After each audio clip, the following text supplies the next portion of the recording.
Bom, bem-vindo a mais um desabafo. E o desabafo de hoje vai ser sobre a campanha política e o fato de que simplesmente parece que não temos oposição.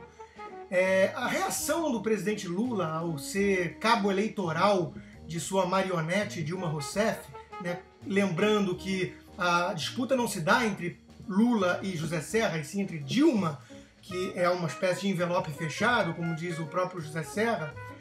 Na minha percepção, não é tão fechado assim, sabe-se mais ou menos o que tem dentro e é assustador o conteúdo. Mas enfim, a disputa é entre Dilma Rousseff, uma incógnita em muitos aspectos, e José Serra. Mas o presidente Lula insiste em levar a coisa como se fosse entre ele e o Serra a disputa. E virou então, esquecendo a função de presidente da República, um cabo eleitoral, gravando aí uma campanha de quase 1/3 do tempo disponível de televisão da Dilma para atacar então o José Serra. Entre parênteses, de uma forma assustadoramente pérfida, né? Me fez achar que Anthony Hopkins, como Lecter em Hannibal, é um ator amador. Me fez também lembrar muito de Kevin Spacey em Os Suspeitos, com a figura famosa no cinema de Keyser Söze, né? Aquele aleijadinho de fala mansa, muito tímido, muito humilde, assustado com tudo que teria presenciado de crime naquele navio, enquanto que no fundo é desvendado no final do filme que ele é o Keyser Söze e vai inventando de forma criativa e com a frieza de um psicopata, né, todo o enredo da trama perante a própria polícia dentro da polícia. Então o Lula me lembrou isso, porque o discurso dele é de uma frieza, é de uma mentira que faria o papai Lenin, né, de quem todos esses socialistas modernos são filhotes, ficar muito orgulhoso. Né? Lula parece que está diante de um espelho, então, e liga a metralhadora giratória e começa a atacar o adversário exatamente daquilo que ele faz. Então é de uma inversão assim espantosa. Né? Ele transformou a vítima em algoz. O Serra passou a ser o culpado da quebra de sigilo da sua própria filha e de todos os seus aliados próximos.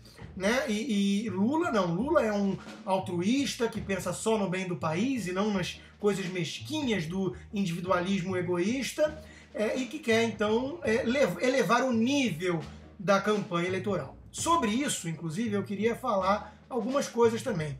Eu quero que baixem o nível da campanha eleitoral. Não o que pessoas de bem consideram baixar o nível, mas o que esses políticos chamam de baixar o nível. E o que seria isso então? Expor as verdades incômodas, expor certos fatos incômodos.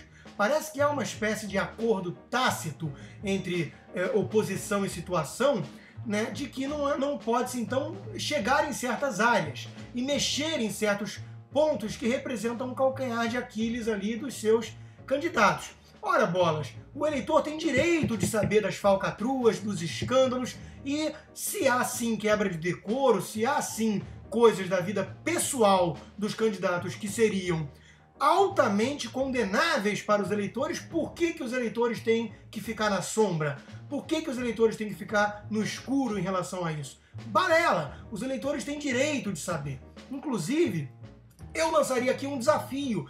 Já que a filha de José Serra e vários amigos próximos tiveram seus sigilos fiscais quebrados pela própria Receita Federal, por que José Serra não expõe, então, o balanço patrimonial de sua filha, se é que não há nada a temer, e faz um desafio de que o presidente Lula deva fazer o mesmo? Já que o presidente Lula se coloca na postura de quem que está disputando a eleição com José Serra, e não o poste que ele resolveu colocar no lugar, Dilma Rousseff, então faça isso, José Serra. Lance esse desafio. Queremos ver a quebra também de sigilo fiscal do filho de Lula, o Lulinha. Aquele biólogo genial das finanças, o gênio das finanças e da tecnologia que, num piscar de olhos, num passe de mágica, da noite para o dia, acordou um milionário com uma transação ali de sua empresa, Game Corp, com a Telemar, né, com um grupo que Daniel Dantas fazia parte, e mais os fundos de pensão e tudo mais. Então vamos abrir sim os sigilos fiscais dos filhos dos presidentes, dos candidatos, né, mas de ambos, já que Lula se coloca como candidato, Vamos ver como é que foi a performance do patrimônio de Lulinha durante os 8 anos de mandato de seu papai.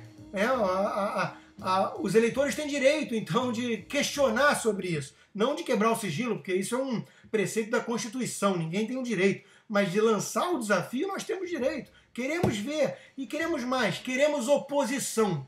O fato de Lula ter reagido da forma que reagiu, ensandecida, nervoso, tentando aparentar uma calma que claramente não estava presente, mostra o quê? Mostra que José Serra finalmente foi no cerne da questão. Atacou um pouco mais, mudou um pouco o prisma da campanha, em vez de ficar tentando se colocar como um quase aliado de Lula. Queremos oposição.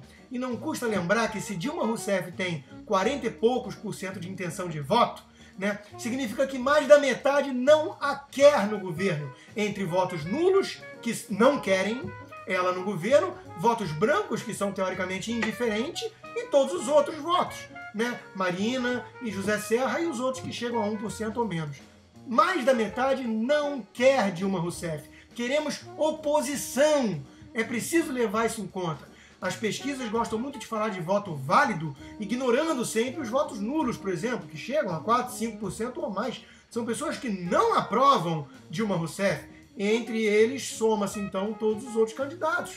Então está na hora de reagir. Queremos oposição. Essa é a bandeira. Então, José Serra, veja que você foi finalmente por um caminho acertado. Em vez de ficar posando ao lado de Lula no seu próprio programa, levantou um pouco o tom da voz, mostrou indignação, diga-se, digna de qualquer cidadão que tem sua filha exposta pelo próprio Estado, né?